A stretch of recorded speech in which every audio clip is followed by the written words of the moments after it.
Hi, everyone who has joined us today. Thank you so much for spending an hour of your time with us.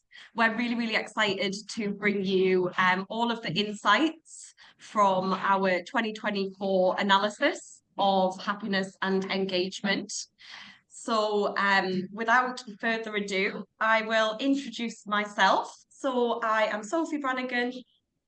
I am head of customer success at the Happiness Index and have the privilege of being guest host today. Tony, would you like to introduce yourself? Yeah, thanks, Sophie. Hi, everyone. My name's Tony Latta. I'm one of the co-founders and the co-CEO at the Happiness Index. Brilliant. And I'm just going to check. Are you controlling the slides, Tony? I am indeed, yeah. So just give me Perfect. a If nod, we Sophie, when you could, want me to move through yeah, them.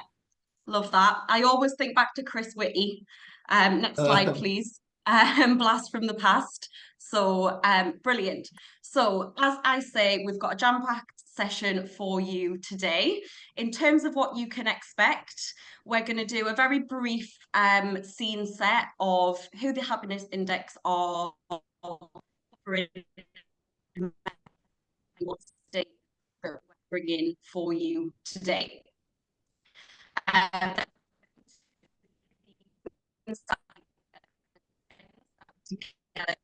benchmark. We'll do a brief summary and then we'll have a good chunk of time at the end for Q&A. Please ask us as many questions as you want. You'll see on your bottom toolbar there is a Q&A area specifically, so please ask away as we're going and we'll collate all of those and make sure we answer those at the end as well. Other than that, I think we're ready to go. And I'm just noticing in the background my dog's behaviour. So also live webinars, live calls, these things happen. So bear with me if I need to go in to deal with him at any point. So as I said, I just wanted to set the scene and give you a little bit of background about the happiness index that then means the data will make sense when we get there. So the happiness index is an employee experience tool that helps organizations really understand how your people are feeling, what they're thinking at any point in time. So you can monitor that, you can make better decisions, and crucially, take action on your culture. Next slide, please. Perfect. So before we get into talking a little bit more about that and about our offering, we have a little poll for you to answer, which should have popped up for you just now. The question is, what challenges are you facing? Just to get a bit of a pulse check going into 2025 on kind of what challenges you're facing in your organization. So we'll give you about 30 seconds to answer that one. And Tony, what are you expecting the top answer to be? Yeah, I think from the conversations we've been having with a lot of customers, I think a big one is around taking action planning off the back of surveys. So it's great being able to measure and getting all the information, but actually turning that into action. That's always a big one. And something that I've certainly been seeing a lot more recently is around being able to evidence an ROI. So how can organizations show the impact of running happiness and engagement initiatives? So it'd be interesting to see whether Yeah. the audience today kind of reflect the conversations that we've been having with customers.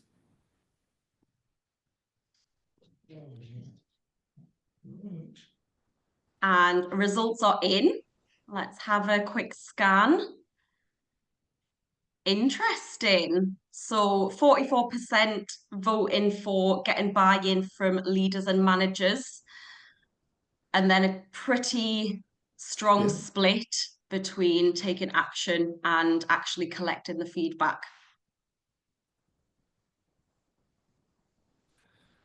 Yeah. Cool. So I'll take over from here. if that's okay. So I thought what would be good is just a little bit about our offering before we get into the actual insights itself. So as Sophie mentioned there, we are an employee engagement and happiness platform. What that means is that we allow companies to measure the happiness and the engagement of their people, but also by having some of the other services that we offer. So we offer some professional services which help customers to deliver action plans, to help with some L&D programs around a thriving culture and using some of our neuroscience methodology, and then also around delivering high performance and how can we link back the happiness and engagement initiatives back into return on investment. This is super interesting. So just something that comes up quite often when we're talking to our partners and customers is that challenge around proving ROI and linking more people metrics to ROI. Could you just tell us a little bit more about that element? Yeah, absolutely. So Perform ROI is a new service that we've brought in at the Happiness Index. And really, it's about trying to help HR teams and professionals align their happiness engagement initiatives to the metrics that really matter to their C-suite. So examples that we use are things like productivity, looking at Hmm. how happiness and engagement initiatives can reduce turnover, what impact it can have on financial performance. We had a podcast recently where we invited an organization along. It was a company called First Bus.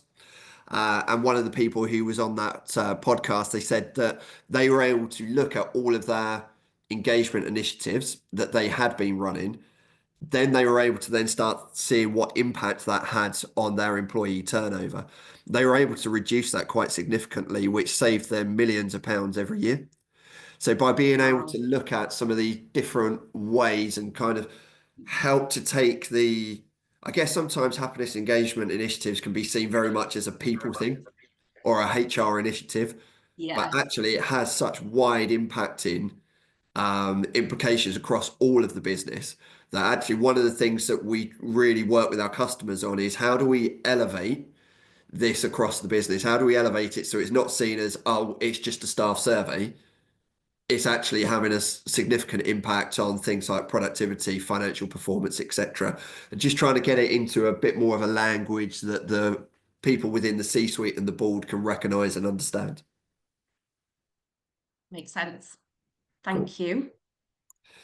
So, in terms of our methodology, everything that we're going to talk to you about today is our cultural assessment, and that cultural assessment is based on our neuroscience methodology. So, I just want to take you through that very briefly before we get into the insights. So the first thing is, why do we measure happiness and engagement? You'd have heard me say a few times now, happiness and engagement initiatives rather than just engagement. And the reason for that is because both engagement and happiness are critical and are really, really important for employees. So when we think about happiness, that's about emotion and it's what provides us with our energy. It's what motivates us. And engagement is very much about clarity and providing us with direction. It's very much talking to our brain, whereas happiness is very much talking to our emotions and our heart. So when we look at our actual model here, for too long, organizations have just kind of ignored the emotions of employees. But actually, emotions are a really important data point. They're kind of what fuel us and motivate us to do certain things, and they're an essential part of being a human. We don't just think, we feel. And by understanding how people think and how people feel, we're then able to really understand why people behave in the way that they do. And by being able to look at both happiness and engagement, it gives us a really good holistic view of an overall culture. So when we look on the right-hand side here and we look at our model, we've got the thriving culture. And we do that by looking at happiness and engagement. We're going to look a little bit about brain systems in the moment because that's kind of a really key element of the neuroscience element to our model there. We have the instinctive, emotional, reflective, and the rational brain systems.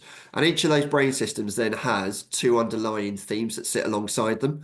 So the instinctive brain system has safety and freedom. The emotional brain system has relationships and acknowledgement.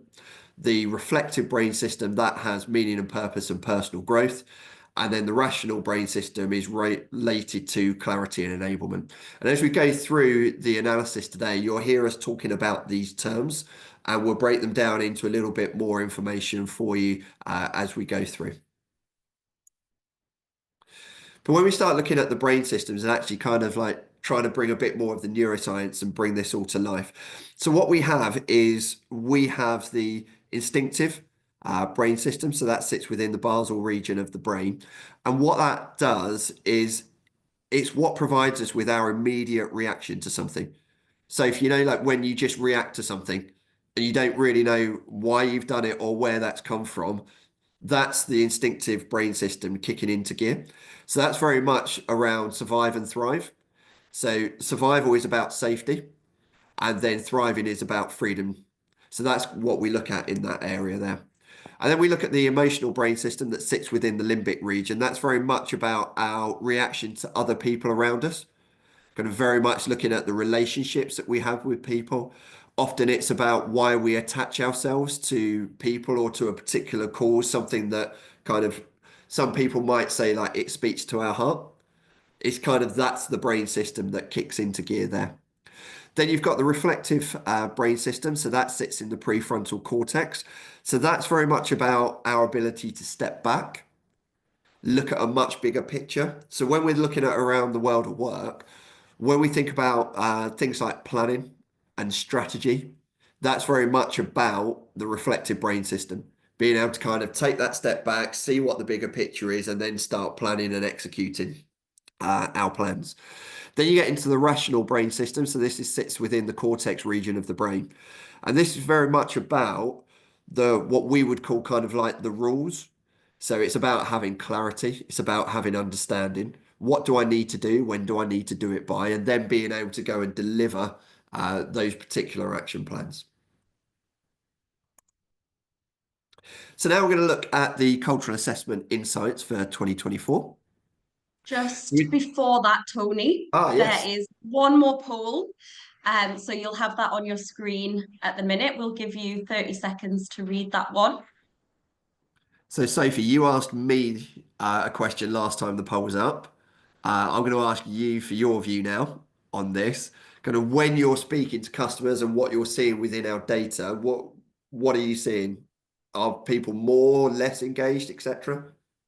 So it's definitely individual to the organizations. And what they're seeing is probably that people are maybe feeling a little bit less happy at the moment. And that's the one I think might come out top here. Yeah, Let's see. there you go. You've got your finger on Yes, the pulse. I've got it right. Yeah. What I find interesting looking at these results, people kind of either less or about the same. There's not actually much improvement at this point in time. Yeah. Cool. So let's look at some of the headline scores. So for the cultural assessment overall, so the cultural assessment is kind of our flagship survey that we have at the Happiness Index. It's what we use to measure the cultural health of an organisation. So the overall score was 7.9, which is fairly consistent with where it's been over the last few years. You can see the trends graph sitting underneath there. Engagement's at 7.8, which has improved from last year, not by much, but there's been a little bit of an increase there. Happiness has remained fairly consistent, again, a slight increase on last year. What we have seen is we've seen a big change in the number of responses, kind of as we've grown as an organisation, and as more of our existing customers have adopted our neuroscience methodology, we've seen a big growth in the number of responses to the cultural assessment, which has more than doubled to 1.7 million. Then when we're looking at the brain systems, what we can see is the instinctive brain system. So that's around safety and freedom. That's actually down on last year at 7.6. The emotional brain system is up ever so slightly on last year, up to an 8. The reflective has stayed the same, and then the rational is slightly up.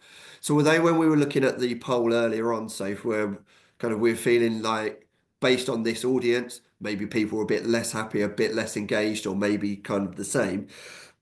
I think what we're seeing in our data is it is fairly consistent, even though there has been a slight increase, it is only slight. Not really at a point where we would say there's any statistical kind of significance Okay. behind it. So it's quite interesting that the views of the people on the webinar today are being backed up by the data that we have. Yeah. Can I just ask a quick question For sure. on the instinctive brain system and that one being down? I know we always naturally focus on Yeah. maybe the negatives or where we can improve, don't we? But just in terms of what behaviors you'd expect to be being seen if that is dropping in an organization. Yeah, so kind of we touched on this earlier, didn't we? Where we looked at the neuroscience themes that sit underneath that are around safety and freedom. So one of the things that we tend to see if people aren't experiencing safety, i.e., psychological safety within the workplace, if they've got a lack of freedom, where we'd look at things like autonomy. So if people are just being told what to do, what we tend to see is there's a lack of innovation, there's a lack of creativity. So the performance levels of not just people, but entire organizations can really stagnate. So it's really important that when we look at these brain systems, if we do see things falling, what's the impact of them? So yes, we can just see a number on a graph or a graph slightly changing shape, and that's interesting. But there is a real life impact behind all of these numbers. So when we do see the instinctive brain system falling, generally you'll see less creativity, less innovation, and more of a stagnation within an organization. Did that answer your question, Sophie? It did. Thank you. And Cool. just a little plug for the Q&A. Make sure you get those questions in there for us to answer at the end. Cool.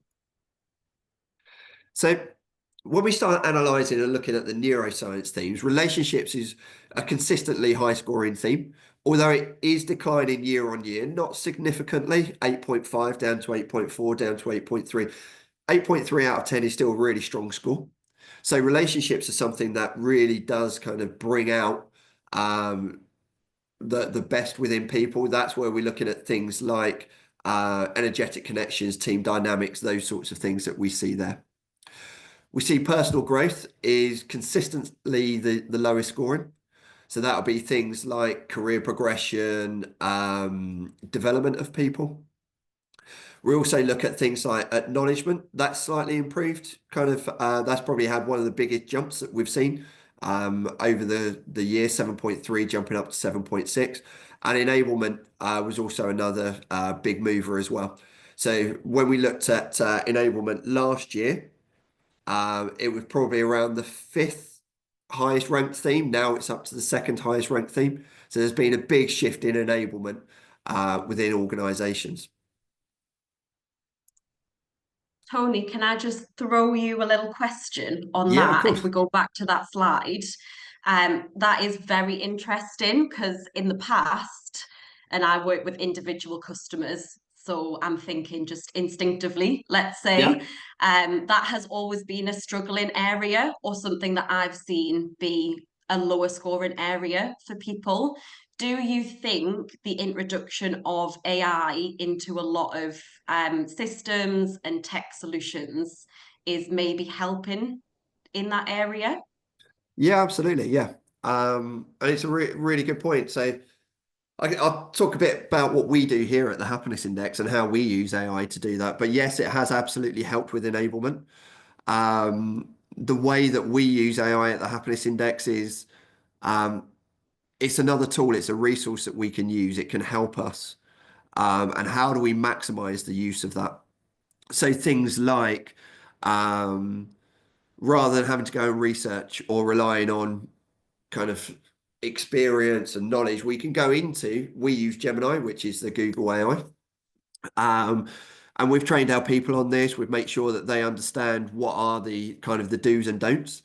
So I think we've certainly seen an explosion in the use of AI, not just at the Happiness Index, but across all companies. But it is really important to make sure it's being done in the right way, being really clear. So we use, because we use Google and Google products at the Happiness Index, whenever we use Gemini, any use of our AI doesn't go into training the Gemini models because we have our own licenses, etc. So it kind of ring fences what we use it for. And I think, again, that's something that's really important. But yes, we're definitely seeing more and more kind of references to AI through comment analysis, through sentiment analysis, etc.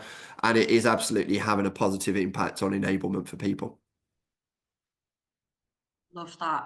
I feel like you can put yourself in an employee's shoes and think about how having the tools and resources to help you do the best job at work definitely is being supported by AI. Yeah, and like if we think back to kind of what we typically call resources, it would be access to people or access to a particular system that you might need. Whereas now the availability of AI means that actually there's a lot more avenues and resources is Mm, kind of almost being redefined at the moment. Cool. thank you. So that was the numbers around the neuroscience. I think the context is also really important. So what we've done and when we analyze information, we like to pick out a few key things. So we like to look at what the highest scoring was. So we talked about that being relationships. I mentioned that's about energetic connections, team dynamics. So when we talk about energetic connections, it's about the relationships that we have with our co-workers. Are they something that energize us? Are they something where actually we don't really want to talk to an individual, etc. We want these relationships to be really positive and these kind of and have these really strong energetic connections because that can really help with collaboration. Then when we look at the lowest scoring, we've talked about personal growth, and that is often around career development, career progression. So what we've found within our data is career progression can be really difficult. We analyze by sector size. So some of the smaller organizations that work with us struggle with career development because there's not always necessarily promotion after promotion within a smaller organization. The biggest winner of 2024 was acknowledgement. And that's a lot around recognition and people feeling like they're being listened to. So that's a really key point that we wanted to pick out from here. And then the biggest loser of the year was freedom. As we mentioned in that graph, we'd seen it kind of come down a couple of years in a row now. Um, but that was very much about a lack of or a reduction in scores about authenticity and autonomy. So authenticity, when we look at it within our model, is very much about, can I be me at work? Whatever that may be, but can I be myself? And then the autonomy piece is very much about, if I'm given a task to do, can I use my skills, experience, knowledge, expertise to then deliver that? What we're seeing is an increasing trend in people just being told what to do, but also how to execute it as well. And that obviously has a negative impact on the happiness of employees. Just had a question from Loretto that's probably worth asking on that slide. Do the Yeah, yeah, yeah. results include LATAM? Sorry, Tony, that was a brief question. Do the Sorry. results include LATAM? Yes, it does. Yes, this includes any of our customers from anywhere in the world. It includes our scores in here. Oh, Cool. thank you. So what we've got here is we're looking at the scores for each question that we have. So what I wanted to do is just pick out the top three and the bottom three. We won't go through all of these in detail here, but as we mentioned, we looked at things like energetic connections, commitment being really strong. That's what would drive the relationships element there, although they are slightly down on where they were last year.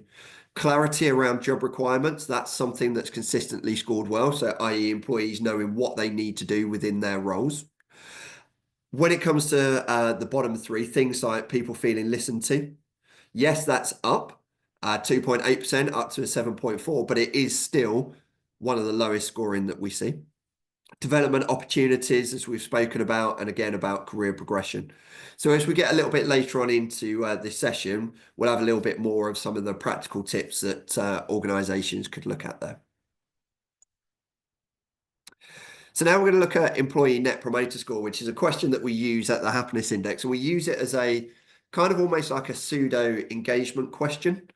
And when we look at 2024, the score is 24 as a net promoter score. And it was 21 last year. So again, slightly up on where it was in 2023. That's mainly driven by the fact that we have the same number of detractors, but there are less passive employees and more promoter employees. So for those of you unfamiliar with the employee net promoter score question, that question is how likely are you to recommend working here to a friend or relative? And it has a certain methodology. So if you score below a 7, like 6 or below, you'll be a detractor. If you score a 7 or 8, you'll be a passive. And if you score a 9 or 10, you'll be a promoter. And the way it's calculated is by taking your percentage of your promoters minus the percentage of your detractors, and then that will give you your score there. But why it's a really important question to look at is it also kind of helps to understand employee advocacy and employee loyalty. So the fact that it's slightly up and it's increased on last year is showing that the advocacy and the loyalty from employees, again, is slightly improved. What you're also seeing here as well, we've been a little bit sneaky. I've put a screenshot in here of our version 5. So over the last year, we've been working on version 5 of our platform, and this is a sneak peek. So for our customers that are on this call, we are shortly going to be rolling out version 5 to our customers in the coming months, and just gives you a little sneak peek into what that would look like. One of the key things for us is looking at the comment analysis. So when we look at things like the scores and the raw data, that's great. The quantitative analysis is really important, but by being able to get into the comment analysis, kind of gives us another layer and a richness into the data that we see. So when we were looking at the employee net promoter scores, a lot of the promoters were talking about having really meaningful work. Having a tangible impact. So we work with quite a few charities and NGOs, and for them, having that kind of social and humanitarian element to their jobs and their roles is really meaningful and really impactful for them. There are things that we absolutely can celebrate around things like career progression. Although it is one of the lowest scoring, there are examples where it is done very, very well within our customer base. When we look at things around what to improve, number of detractors, we're looking at things like work-life balance, feeling like there was a real excessive pressure within their workplaces, not necessarily a huge amount of clarity over what they needed to do by when, but certainly very clear on the pressure and the expectations of them within their role there. Clarity was also a bit of a challenge as well. There's problems with transparency. One of the ones that we see a fair amount is around inconsistency of leadership. Maybe you've got, like we at the Happiness Index, we have 3 co-founders. We also share the co-CEO role. Something we try to work really, really hard on is making sure that myself and my 2 other co-founders are really aligned, so that there is a consistency, so that if Sophie's got a question for me or Matt or Chris, we're all aligned in the way that we deliver that. In larger organizations, that becomes a real challenge. And then in terms of some of the demographic trends, what we saw was smaller organizations are very good at building and creating an environment where teamwork thrives. But as you would expect with smaller organizations, resources can become an issue, and a lack of resource can prevent people from doing their job. What we also saw within larger organizations is it absolutely does create some security, but it does create poorer communication. And regardless of the size of the organization, work-life balance and pay are consistent concerns for employees. And then when we look at each sector, all sectors are experiencing high workloads. There's examples of poor communication that are starting to negatively impact employee loyalty. So one of the things that we like to talk about at the Happiness Index when we're working with our customers is it's great having all of this analysis, and it's great having all of the comments as well that go alongside it, but we want to try and turn that into some actionable insights for them. So we use a method that we call the stop, start, continue method. And what that allows us to do is to help with recommendations. So one of the things that we would stop based on all of the insights that we've seen is there has been a trend where there are promises being made that can't always be kept. That's really hard because it's not necessarily done from a malicious perspective, but the changing environment that we're working in at the moment is changing very, very quickly. Certainly here in the UK, we're seeing things around the economy. When you look at certain sectors that over the last year, there's been quite heavy layoffs within, say, the tech sector, as an example. So what we're seeing is promises being made, but there is a rapidly changing environment that means some of those promises aren't being able to be maintained or kept. And what that starts to do is erode trust within organizations. So one of the things that we are certainly encouraging our customers to do is if they are making commitments to their staff, really be clear that they are able to meet those regardless of whatever the changing environment may be around them. We're encouraging companies to start kind of really assessing the capabilities of their leaders, providing a safe space for employees to be able to feedback to leadership. So we have something within our platform called the feedback loop. So it's a way in which an employee is able to communicate with the organization anonymously to say that they'd like to talk to the organization about something that's come up within their feedback. So again, that's something that we would certainly encourage people to do. And then finally, we encourage people to just continue to emphasize the mission-driven work that they're doing, highlighting the importance of what individuals are doing and the tangible difference that they're making to either their communities, their customers, etc. Every role, there is an ability to tie that back into a bigger picture. So when we were talking earlier on, very much around the reflective brain system and looking at a bigger picture, that's something that employees really, really respond well to and find motivating. So that's something that we'd certainly encourage people to keep doing. So we're going to look now at the key driver analysis. So at the happiness index, we really like the key driver analysis. And in the context of an employee engagement and happiness survey, what that does is it really helps organizations identify which areas of the workplace are really contributing to engagement and happiness.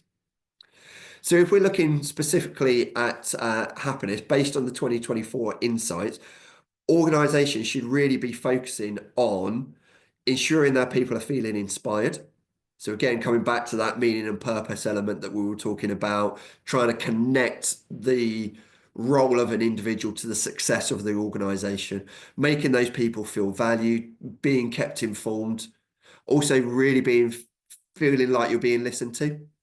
That's a really important element, and making sure that there's a certain element of challenge within their roles as well. And that's something that becomes really important. And by being able to focus on looking at and putting resource into those 5 things at the bottom, that could have a really big impact on the happiness of employees. Just to touch on this a little bit more as well. So this is super interesting because you naturally, or people, like a lot of people will naturally focus on the lower scoring questions. If you've got a finite amount of resource, which nearly all of us have, Yeah. when you see your results and you get a lot of results, you can very naturally think, okay, I'm going to focus on my bottom 2 scoring questions because I think they're the areas I need to improve. Does this change that up? What is the key driver analysis telling Yeah, us? it's a really good question because we see that a lot. Absolutely. Customers naturally go to the lowest scoring and think, right, we've got to drive and improve those up. And in an ideal world, we'd all have the resources available to be able to tackle every initiative and drive up scores across every single area. I guess what the key driver analysis is really saying is that in this set of data, we saw that development and career progression were the 2 lowest scoring. So we could put a lot of time and effort into those things. And yes, absolutely, they are important things to think about, but that wouldn't necessarily move the needle to the biggest impact that it could. So what the key driver analysis is really looking at is telling you that if you wanted to boost happiness, these are the 5 primary drivers that would help you to do that and would have the biggest, I guess, bang for your buck, maybe as a phrase. So if you really wanted to boost employee happiness, inspiration, feeling valued might be the two areas because they're the two that would immediately have the biggest impact. So it's not necessarily focusing on your lowest score, but where's that impact going to be felt? That's Does a that make really, sense, really, Safe? yeah, really, really useful distinction. Cool. And then when we're looking at engagement, again, we see a very, very similar list. So that's really good because what that allows us to see is, right, by focusing on inspiration, we're not only going to boost happiness, we're also going to boost engagement as well. The one that is different is around the trust in the employer. So again, to get people feeling engaged in the workplace, making sure there's a certain level of trust is really, really important. So organizations should really be focusing their action plans on inspiring their people, keeping them informed, making them feel valued, ensuring they're being listened to, but also really looking for opportunities where they can look to build trust with their employees. So looking ahead, sector analysis is something that we find really important to look at. So it's great being able to see the scores at a holistic level, but being able to break it down into certain sectors can tell us a very interesting story. So what we see here is health and well-being is a really high scoring sector for us. That's primarily driven with really strong kind of meaning and purpose results.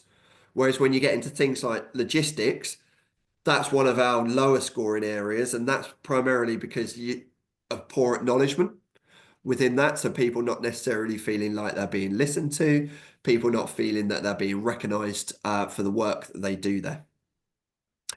We saw a really big jump in professional services over the course of the year. So that's the second column on your graph here.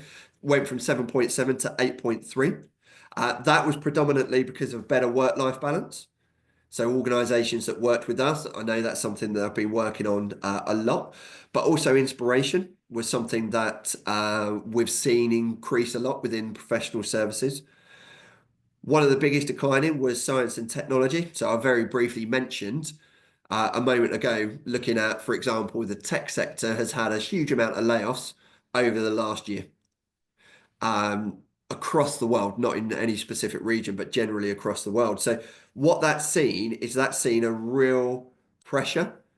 Workloads have increased because the number of employees has decreased. But we're seeing that that has fundamentally created some trust issues within organizations. Might not be at your organization, but if you're seeing layoffs within your sector, that can then start to create some challenges and some questions about, well, is that going to happen to us? And if so, when might that happen? So it just creates I guess, a little bit of a trust imbalance. So our customers that are sitting in that science and tech sector, that's something that we're advising them on, and we're helping them to understand the wider context of what's happening and how that can impact them. Then when we look at size analysis, we break customers down into a certain bracket. And what we can see here is that kind of regardless of your size as an organization, your scores are fairly similar. There's not a huge difference. 7.5 is the lowest, 8 is the highest. So it's not a huge difference within the scores. But what we do see is that regardless of your size of organization, there are certain challenges. So if you're in the 1 to 100 sect like size, regardless of your sector, you're experiencing very similar challenges around things like um, resources, being able to have enough resource within your organization, but your communication is generally good. If you're in larger organizations, communication is generally poorer, but you have access to the resources. So again, these are kind of common themes that we're seeing. Also, within larger organizations, we see a lot more career progression opportunities because you'll have more kind of middle management Avenues. layers that people can work their way through, and often they can kind of plot what their career might look like. Well, I'm going to start here, then I'll move to this role, then that's another role, and I can move there. And so you see where those opportunities lie. Smaller organizations don't necessarily have such a structured career progression program.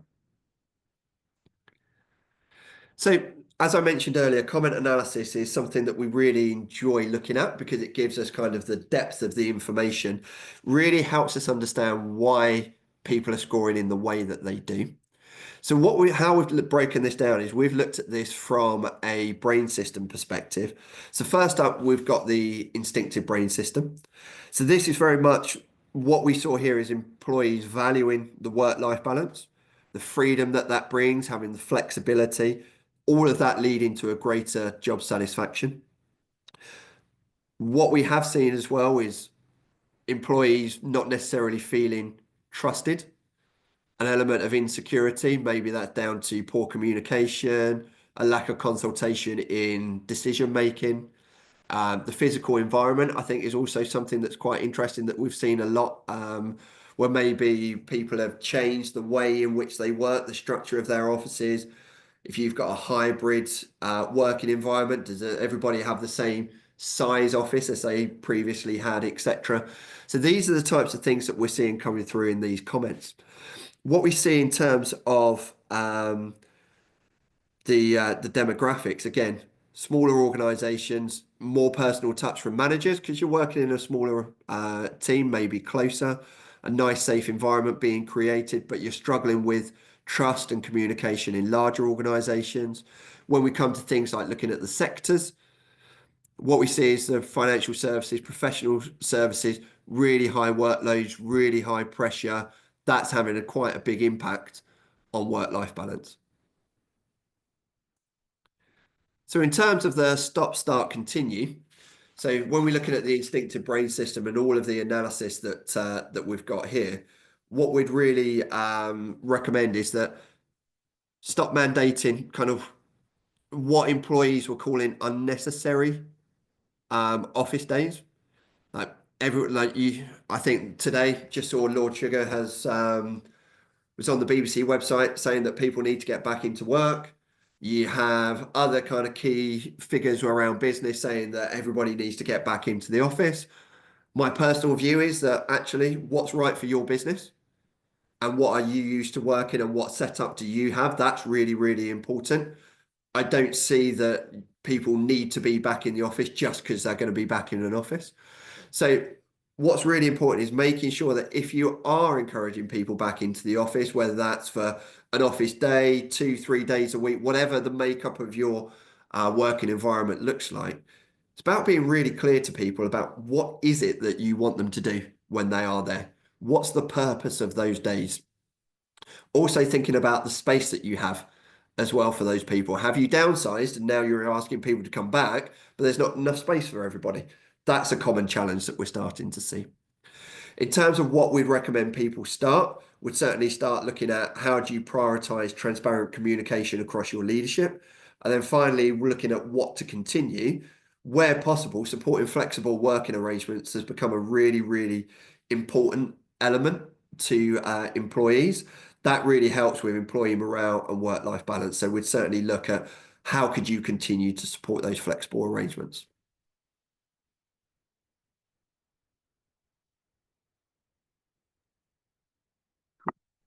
So one of the things I wanted to just pick out there around the the office in particular, because I know that's quite a hot topic of conversation we have with customers, but we hosted a HR brunch yesterday. This was something that came up. So what we started to do at the happiness index is we don't call them office days. We don't talk about coming back into the office. We talk about having collaboration days, having time where you can collaborate with people. Helping people understand that if you are coming into our office, the expectation levels are different on that day. So for our tech team, they're not going to like smash through 15 development tickets on that day because that's not the purpose of it. Are they going to help have scoping sessions, help with education of our platform with our fellow colleagues? Absolutely. So the purpose of that day changes. What we've also seen, and we, like lots of other companies, we did reduce our office size after the pandemic. So what we do is we use that as almost like a drop-in hub that people can go to. But if we all turned up, there's not a desk for everyone. So we've actually hired additional meeting room space within our office for the days that we have those sessions. We also encourage people to collaborate outside of the working environment as well. So for example, could they go to a coffee shop? Could they go to a local park, etc.? Those sorts of things we really do look to encourage. Then moving on to the emotional brain system. So we talked earlier on about positive team dynamics, people feeling heard. All of that creates a culture where people feel connected. and having really positive experience and being part of a really supportive environment. When we're looking at things about what to improve, there's what we have seen is there's been a lack of recognition in certain areas, and something that we have also seen is perceived favoritism. So again, this is coming back to the transparency and the clarity that we mentioned earlier on. Some people reporting that actually with certain things are happening with an organization, certain departments treated differently, maybe career progression being looked at by those people going to the office, so they're getting slightly different opportunities. So that's something that, as we are more in a hybrid environment, is obviously something to consider. Then when we start looking at particular sectors, we're looking at things like the food and drink sector. That absolutely showed really strong dynamics, but also quite low levels of recognition. So that kind of suggests that there's a high stress environment where people are supported by their team, but not necessarily that's being reflected within their pay. So in terms of what we would look at in terms of the stop, start, continue, we'd absolutely recommend that people stop kind of what was deemed as being lip service or insincere acknowledgements. So that was something that came through within the comments. What that has is kind of token recognition or gestures. If it's not done well, it can kind of almost feel disingenuous. So that was something that we saw. We would absolutely recommend that the use of transparent recognition systems, formalizing them as well, is something that we've seen that people have been looking at. That can be monetary, so that could be linked into pay, bonuses, pay progression, etc. It could also be non-monetary as well. Could that be things like increased time off, certain awards that people could have? So, thinking about the audience on this call, thinking about your recognition systems, is there something that you could look to change within that? And then in terms of continue, again, how do you continue to support and develop these really strong team dynamics? How do you create that nurturing and positive environment that allows that type of team dynamic to come forward? Then when we look at the reflective brain system, this is really where we talked about meaning and purpose, people feeling inspired by their colleagues. What we have highlighted a few times is around career progression and recognition. Not They are absolutely concerns for people, and especially in larger organizations. Then we'll come into looking at like the demographic trends, the health and well-being, as we mentioned earlier on. That's really, really strong in terms of people feeling connected to the organization's mission. Food and drink, professional services, workload is absolutely an issue and can lead to a lack of recognition as well. So when we're looking at the reflective brain systems, it can be difficult, but where possible, for organizations to stop making decisions in silo. I think that's a really important element. Where can you bring people into your decision-making process? That doesn't necessarily have to be across all areas of the business, but helping employees feel like they're part of the decision-making process can absolutely boost their levels of meaning and purpose and their level of involvement and commitment. Start investing in career pathways. That could be through mentor programs, skill-based training opportunities. I think that's just being open to looking for advancement in growth opportunities for people's careers. And again, to just continue emphasizing the purpose-driven work, I think that can have a really positive impact. Then when we look at the rational brain system, so this very much is starting to think about the role requirements. And absolutely, that was something that employees appreciated in 2024. Having really good communication with their organization was key. But as we've seen a few times, lack of resources does hinder people within their work, doesn't necessarily allow them to perform the duties that they need to. And then when we're looking at the sectors, we've got logistics and professional services really struggling with some role clarity and heavy workloads. So what we look at in terms of the stop, start, continue, certainly around communication, what we often see is organizations really have one method of communication and having a very kind of fixed communication channels. That's not always necessarily the right way to go. Often different roles can have different communication needs, so organizations need to be considering specific channels. One of the key strengths of the happiness index is we work with a lot of companies that are kind of deemed hard to reach employees. What that effectively means is they don't have a work email address. So if you've got a work email address, email a survey, they can respond. But when you don't have those sorts of channels, that can be difficult. Likewise, communicating with these types of employees can be difficult as well. So we're really encouraging organizations to think about how they communicate with their people. Then when we're looking at what we'd recommend starting, prioritizing and balancing workloads is absolutely key. So one of the key things that we'd encourage is starting to think about collaboration, starting to think about how can you implement strategies to redistribute tasks. Is that something that could be possible? Providing additional resources if that allows. Looking at things like encouraging collaboration. So where could you then start to think about the redistribution of tasks, the collaboration? Are there people that have the required skill sets within your business but aren't necessarily working in that department or team? Could they be seconded for a project? Could they be brought over for a period of time just to help with the workload and try and ease some of that congestion? So that's a review of 2024. There's a lot of information in there. But just before we go, I think one of the key things that I wanted to pick out here was really looking at what are the key insights, what's the impact, and then what's the opportunity. So in terms of the key insights, yes, we see people with a lack of career progression. That's what's being reported back. That can lower motivation and productivity, and it can lead to people looking for roles elsewhere. One of the key things that we'd look at there is about how do we look at creating clear progression paths. If employees are reporting that they have less autonomy, and if you're seeing that's something that's being experienced within your organizations, then if that continues over a sustained period of time, that can lead to higher employee turnover. So again, the opportunity here is how do we help to get managers to delegate more effectively delegate to their people, creating really clear expectations, but then giving people the freedom to deliver in that role. Recognition was up by 4%. What we see there is that boost motivation, productivity, retention, teamwork improves as well. All of these can help reduce turnover and improve performance.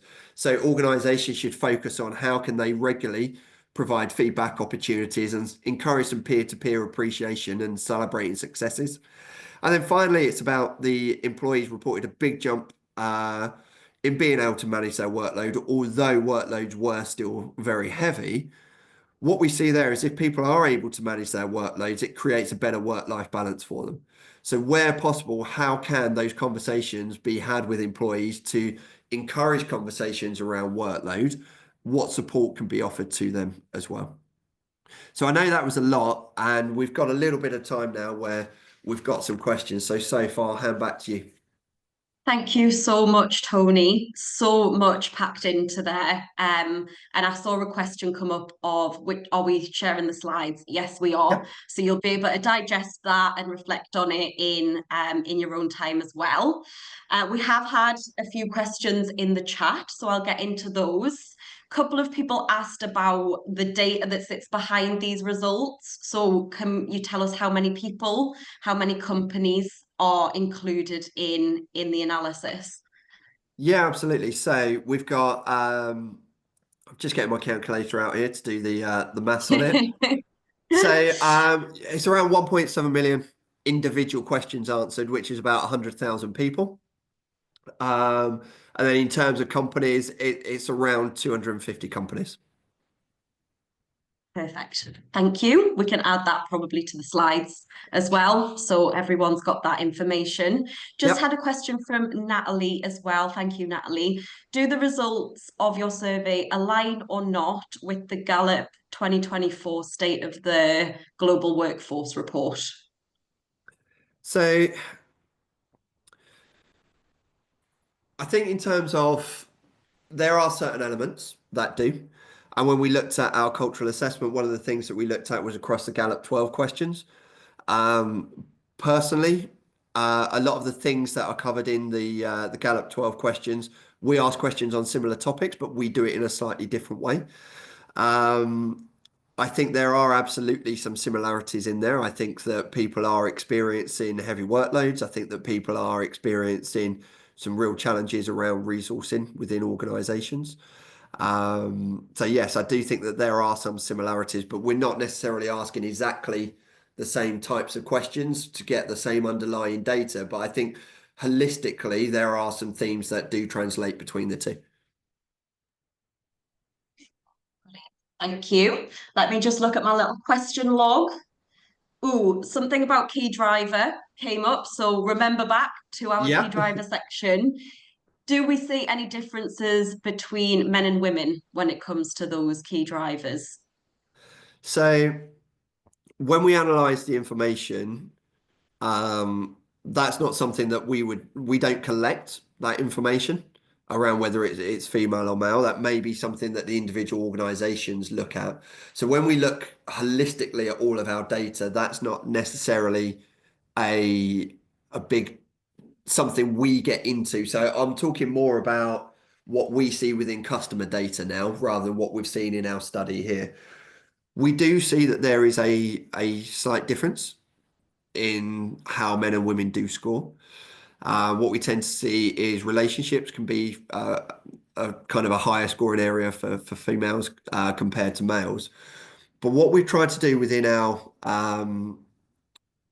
model, and certainly looking at the neuroscience behind it, is we're trying to identify almost like the essential truths of what it is to be a human being.